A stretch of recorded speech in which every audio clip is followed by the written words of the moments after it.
नमस्कार, मैं हूं मुकेश वत्स और आप देख रहे हैं मेरे चैनल वत्स उवाच को। फ्रेंड्स, एक ऐसे कंजंक्शन की बात आज के इस वीडियो में मैं करूंगा जो कई सौ वर्षों में एक बार होता है, और जब कभी भी ऐसा कंजंक्शन हुआ है तब इस पूरे विश्व को इस कंजंक्शन ने बदल कर रख दिया है। ये कंजंक्शन की शुरुआत 2020 में हो चुकी है और उस कंजंक्शन का अब अंतिम भाग चल रहा है। लेकिन विश्व में बदलाव का दौर शुरू तो हो चुका है, लेकिन अभी बहुत लंबे समय तक इस बदलाव को महसूस किया जाएगा। इस मामले में यह कंजंक्शन, यह युति एक विलक्षण युति है। मैं जुपिटर, सैटर्न और प्लूटो के कंजंक्शन की बात कर रहा हूं, और वो भी मकर राशि में। हम सभी लोगों को मालूम है प्लूटो सबसे दूर बसा हुआ प्लैनेट है हमारे सोलर सिस्टम का, और 12 राशियों का एक चक्कर लगाने में प्लूटो को 287 वर्ष लगते हैं। यानी कि प्लूटो यदि 2020 में मकर राशि में आए हैं तो अब 287 वर्षों के बाद वो फिर से मकर राशि में आएंगे। रिकॉर्डेड हिस्ट्री में अभी तक सिर्फ 4 बार ये कंजंक्शन हुआ है। सबसे पहली बार 18वीं शताब्दी ईसा पूर्व, यानी कि आज से लगभग 3900 ईयर्स पहले हुआ था ये। उसके बाद ये 4th सेंचुरी बीसी, यानी कि आज से लगभग 2500 साल पहले ऐसा कंजंक्शन हुआ था। उसके बाद 1285 एडी, यानी कि आज से 800 साल पहले, और फिर उसके बाद 2020 अप्रैल में इसकी शुरुआत हुई, यानी कि आज से 2 साल पहले। और जब कभी भी ये कंजंक्शंस हुआ है फ्रेंड्स, आप लोगों को टाइमलाइन के साथ मैं बताता हूं।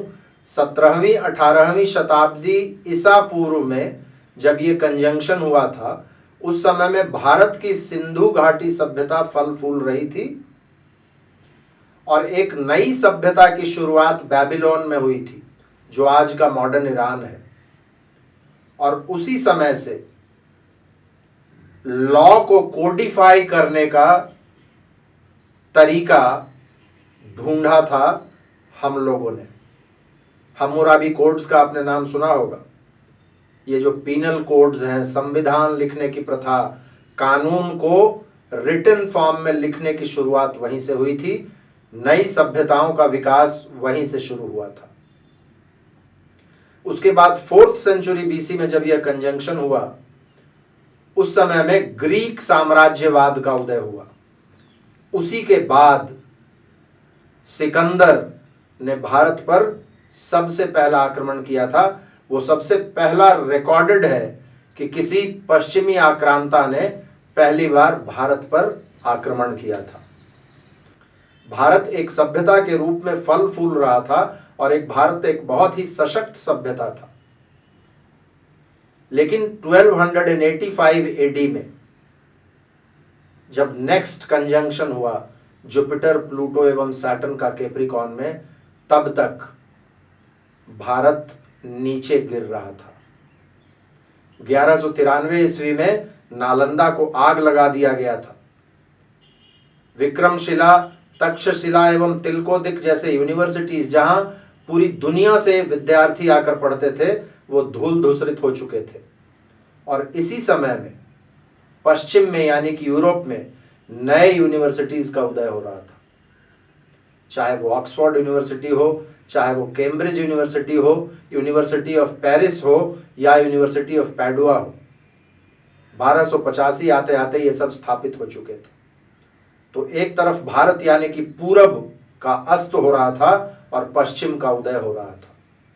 लगभग इसी समय में 13th सेंचुरी में ऑटोमन एम्पायर भी मिडिल ईस्ट में, टर्की में खास करके ऊपर चढ़ रहा था।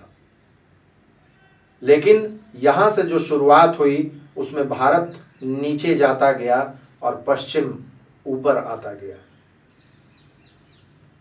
और फिर 2020 में यह कंजंक्शन हुआ है।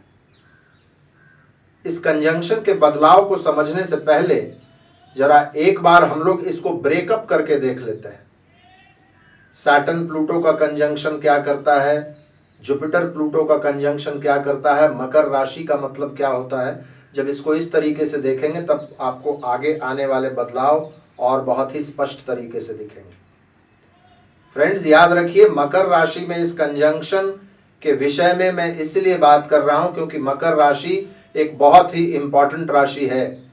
हमारे काल पुरुष कुंडली का 10th हाउस है और ये स्टेटस को रिप्रेजेंट करता है, गवर्नमेंट, इकोनॉमी, लिमिटेशंस, बाउंड्रीज, विधि व्यवस्था, प्रैक्टिकलिटी।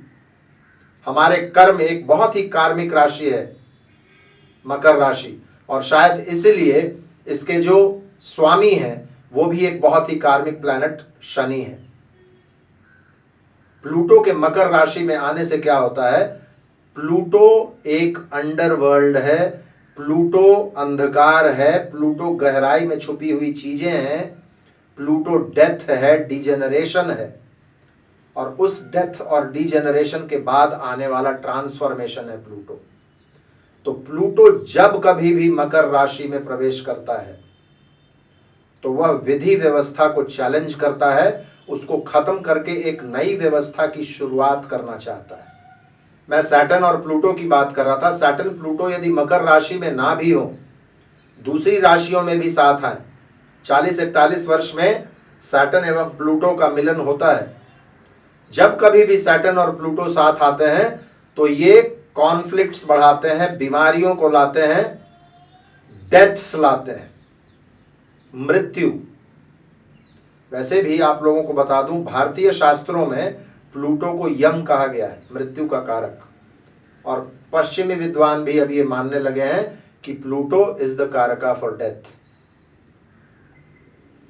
तो प्लूटो और शनि जब जब भी साथ में आते हैं तो बहुत डिस्ट्रक्शन लाते हैं।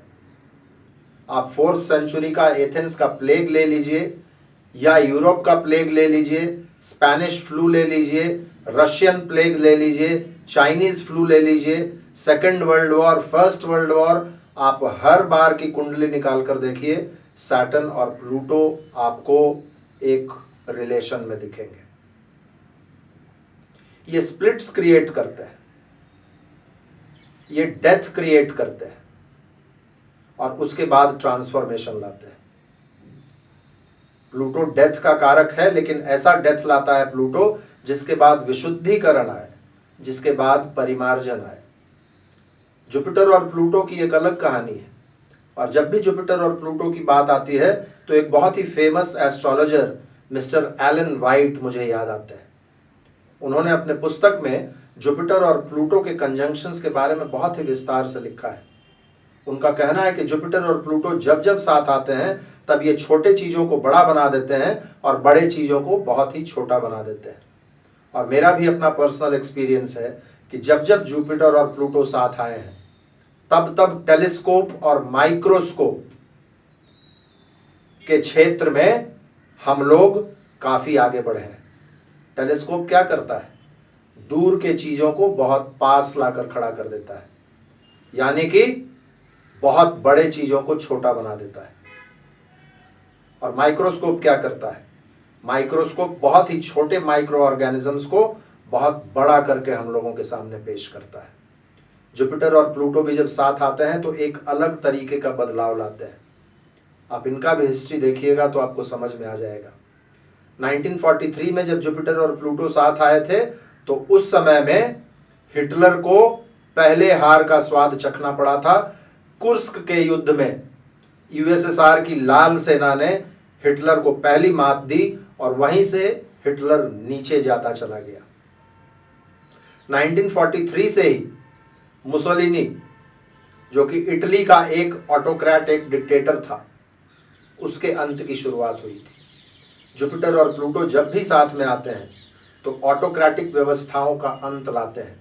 2020 में जब मैंने सबसे पहले इस सब्जेक्ट पर वीडियो बनाया था उस समय मैंने कहा था कि व्लादिमीर पुतिन और ये जितने भी डिक्टेटर्स हैं दुनिया में, चाहे वो वेनेजुला के मादुरो हों या फिर किम जोंग उन हो या फिर शी जिनपिंग हो, मैंने उसमें क्वीन एलिजाबेथ का भी नाम लिया था। क्वीन एलिजाबेथ अभी कुछ दिन पहले गुजर गई। मैंने कहा था इन सभी के अंत की शुरुआत हो चुकी है। 1994 में जब जुपिटर और प्लूटो साथ आए थे तो अपार्थाइड यानी कि रंग भेद नीति का अंत हुआ था साउथ अफ्रीका में। यह भी एक तरीके का डिक्टेटरशिप था। 1981 में तो हद हो गया, कैपिटलिस्ट पूंजीवादी जापान में एक सोशलिस्ट प्राइम मिनिस्टर बन गए जब प्लूटो और जुपिटर साथ में आए। 2007 में जुपिटर और प्लूटो एक अलग तरीके का बदलाव लेकर आए जब फाइनेंशियल व्यवस्था जो पश्चिमी एकाधिकार था फाइनेंशियल सिस्टम पर, उस पर इन्होंने बहुत बड़ा आघात किया। तो अब आपको समझ में आ रहा होगा कि जुपिटर, प्लूटो और सैटर्न जब मकर राशि में आते हैं तो क्यों बदलाव आता है। और पिछले 2 वर्षों को यदि आप सैंपल मान लीजिए तो आपको समझ में आ जाएगा मैं किन बदलावों की बात कर रहा हूं।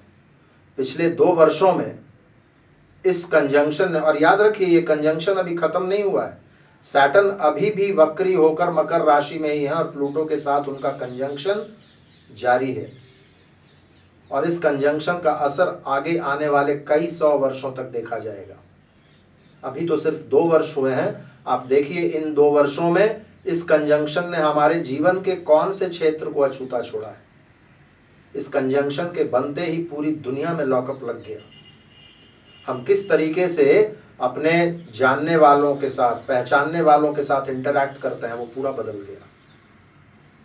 हम किस तरीके से पैसे का लेन देन करते हैं एक दूसरे के साथ वो पूरा बदल गया। शिक्षा व्यवस्था में आमूलचूल परिवर्तन आया है। हेल्थ सर्विसेज में बहुत बड़े बदलाव आए हैं। एंटरटेनमेंट के तो मायने ही बदल चुके हैं। अब देखिए हाथ में मोबाइल फोन है, ओटीटी का युग है। आप लोगों ने देखा होगा पिछले कुछ महीनों में कितने बड़े बड़े बैनर के बड़े बड़े फिल्म्स फ्लॉप हुए। लोगों की आदतें बदल रही हैं। लोग अब थिएटर में जाना नहीं पसंद करते। बड़े बड़े मैचेस फ्लॉप हो रहे हैं। अभी क्रिकेट मैचेस हो रहे थे, भारत भी उसका एक हिस्सा था। कितने लोगों का इंटरेस्ट था उसमें। पहले यदि 100 लोगों का होता था तो अब शायद सिर्फ 20 लोगों का रह गया है। बहुत सारे बदलाव आने वाले हैं और सबसे बड़ा बदलाव जो आएगा वो होगा ट्रुथ एवं फॉल्सिटी के बीच में एक स्प्लिट क्रिएट करेंगे सैटर्न और Pluto. My truth versus your truth.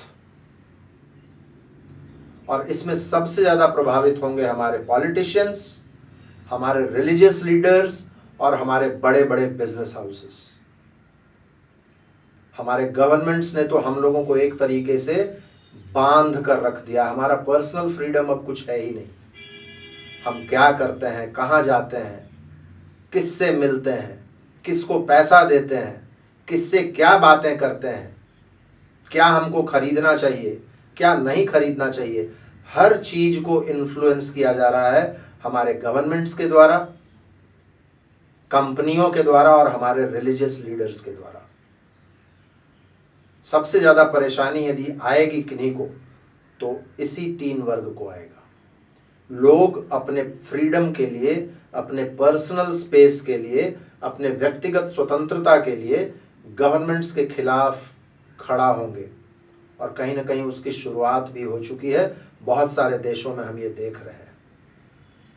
China की हालत एक बार देख लीजिए आप लोग। और ये कमोबेश हर जगह होगा आगे आने वाले समय में। शनि और प्लूटो इंटरेस्टिंगली जब पिछले बार धनु राशि में साथ आए थे तो क्रिश्चियनिटी में एक स्प्लिट हो गया था। रोमन कैथोलिक चर्च अलग हो गया था और प्रोटेस्टेंट चर्च अलग हो गया था। धर्मों में बंटवारा आएगा और खास करके वैसे धर्मों में जो इंस्ट्रक्शंस और प्रिस्क्रिप्शंस पर चलते हैं, वैसे धर्मों में जो कहते हैं कि हमारा सत्य ही सिर्फ सत्य है, बाकी किसी का सत्य का कोई मतलब नहीं है। ऐसे धर्मों में बहुत बड़े बड़े बदलाव आएंगे जो कहीं ना कहीं व्यक्तिवादी हैं, जो एक कल्ट के रूप में काम करते हैं, जिसमें एक व्यक्ति विशेष को भगवान से भी ज्यादा तरजीह दी जाती है। वैसे धर्मों में बहुत बड़े बड़े बदलाव आएंगे और शायद बंटवारा भी होगा। नए तरीके का धर्म जो सोशल मीडिया पर उभर कर आएगा, और इसकी भी शुरुआत कहीं ना कहीं हो चुकी है। आपने देखा होगा बहुत सारे लोग सोशल मीडिया पर अपना एक स्फेयर ऑफ इन्फ्लुएंस है उनका, और उनके लाखों भक्त जो हैं वो उनके ट्रुथ को सुनते हैं। लेकिन अब ये पोस्ट ट्रुथ ईरा की शुरुआत हो चुकी है फ्रेंड्स। जब भी कोई कहेगा कि मैं सत्य बोल रहा हूं, तो लोग हमेशा ये समझेंगे कि ये उसका सत्य है, ये हमारा सत्य नहीं है। मकर राशि में चूंकि ये युति हो रही है, इसीलिए ये हम लोगों को प्रैक्टिकलिटी के तरफ लेकर जाएगा। प्लूटो चीजों को बर्बाद करेगा और फिर से उसको रिकंस्ट्रक्ट करेगा। प्लूटो के बारे में कहा जाता है to rise like a phoenix from the ashes. इस बर्बादी से, इस राख के ऊपर से क्या हम लोग फीनिक्स पक्षी की तरह उभर कर बाहर निकलेंगे और फिर हम आगे की तरफ बढ़ेंगे। मुझे लगता है जो सबसे बड़ा परिवर्तन इस कंजंक्शन के बाद आएगा, जो कुछ वर्षों के बाद लोग महसूस करने लगेंगे, 25-50 वर्षों के बाद जब लोग पीछे घूमकर देखेंगे और आज का इतिहास लिखा जाएगा, इस कंजंक्शन का इतिहास जब लिखा जाएगा, तो लोग ये समझेंगे, लोगों को ये समझ में आ जाएगा कि पश्चिम धीरे धीरे नीचे जा रहा था और पूरब धीरे धीरे फिर से ऊपर आ रहा था, और उसमें भारत की एक प्रमुख भूमिका होगी। 13वीं शताब्दी में जब प्लूटो, सैटर्न और जुपिटर साथ में आए थे, तो कहीं ना कहीं नई करेंसीज की शुरुआत हुई थी और उसी के बाद नए बैंकिंग व्यवस्था की शुरुआत हुई थी। लेकिन ये इकोनॉमिक मॉडल, ये बैंकिंग व्यवस्था, ये करेंसी, इस सब पर इस कंजंक्शन का बहुत प्रेशर पड़ेगा और आने वाले कुछ वर्षों में इनमें आमूल चूल परिवर्तन हम सभी लोग देखेंगे। प्लूटो याद रखिए अभी भी 2038 तक मकर राशि में ही रहेंगे और 2038 तक प्लूटो ये एंश्योर करेंगे कि जिन भी चीजों को हम सच मान रहे हैं, जिन भी व्यवस्थाओं के पीछे पूरा समाज घूम रहा है, उन व्यवस्थाओं को ये खत्म करेगा और फिर से एक नई व्यवस्था की शुरुआत होगी। और शायद हम लोग इस बदलाव को धीरे धीरे महसूस करेंगे आगे। मुझे उम्मीद है आप लोगों को आज का यह वीडियो अच्छा लगा होगा, तार्किक लगा होगा, फैक्ट बेस्ड लगा होगा। यदि आप लोगों को यह वीडियो अच्छा लगा हो तो इसको लाइक कीजिएगा और ज़्यादा से ज़्यादा लोगों के बीच में शेयर कीजिएगा। मेरे चैनल को यदि आपने अभी तक सब्सक्राइब नहीं किया है और यदि मेरे वीडियोस आपको अच्छे लगते हैं तो प्लीज़ मेरे चैनल को सब्सक्राइब कर लीजिएगा, बगल के बेल आइकन को दबा लीजिएगा ताकि इस तरीके के वीडियोस के नोटिफिकेशंस आपको सबसे पहले मिल जाया करेंगे। आज के लिए बस इतना ही, फिर से मिलते हैं हम लोग अगले किसी वीडियो में। तब तक के लिए बहुत बहुत धन्यवाद। हर हर महादेव। भारत माता की जय।